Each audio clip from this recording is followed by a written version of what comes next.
It was late evening in a quiet Texas town, and the glow from the gas station sign flickered weakly against the dark sky. Emily, a 35-year-old single mother, stood by her old silver sedan, refueling after a long day. Her 8-year-old son, Luke, sat in the back seat, half asleep with his soccer bag beside him. The place was nearly empty, except for a clerk behind the counter and the hum of the vending machines. Emily was lost in thought about bills and groceries when a loud engine shattered the silence. A black pickup truck pulled up fast, its tires screeching to a halt. 3 men jumped out, loud, laughing and drunk. They started calling out to her, their voices slurred with arrogance.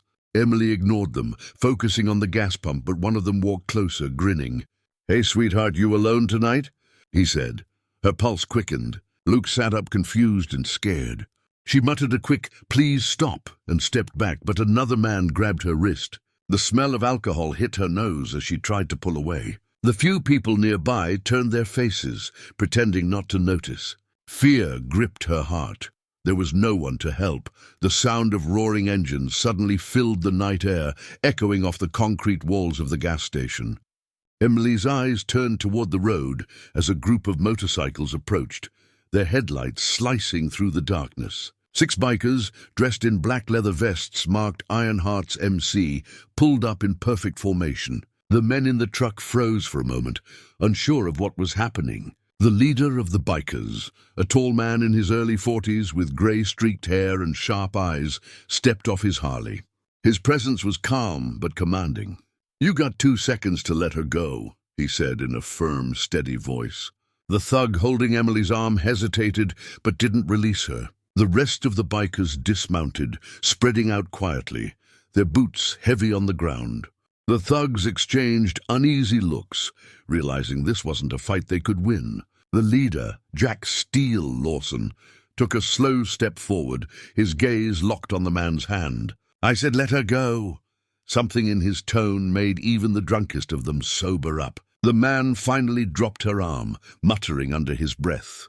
Emily stumbled back toward her car, heart pounding as the bikers stood their ground. The leader of the thugs tried to save face, puffing out his chest as he glared at Jack. "You think you scare me, old man?" he sneered. Jack didn't flinch. "No," he said calmly, "but you should be scared of what happens if you don't walk away." The rest of the Ironhearts stood firm, forming a quiet but powerful wall between Emily and the troublemakers. One biker gently guided Luke out of the car and stood protectively beside him. The air was tense. Even the buzzing neon sign seemed to hold its breath.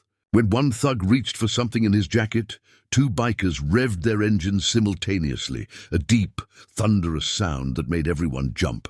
Jack's voice cut through the noise like a blade. "Don't even try it."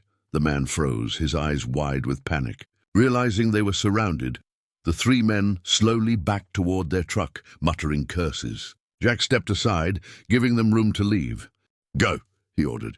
Tires squealed as they sped out of the lot, disappearing into the night. For a moment, everything went silent again, except for Emily's shaky breathing. She looked at the bikers, tears of relief spilling down her cheeks, unable to speak.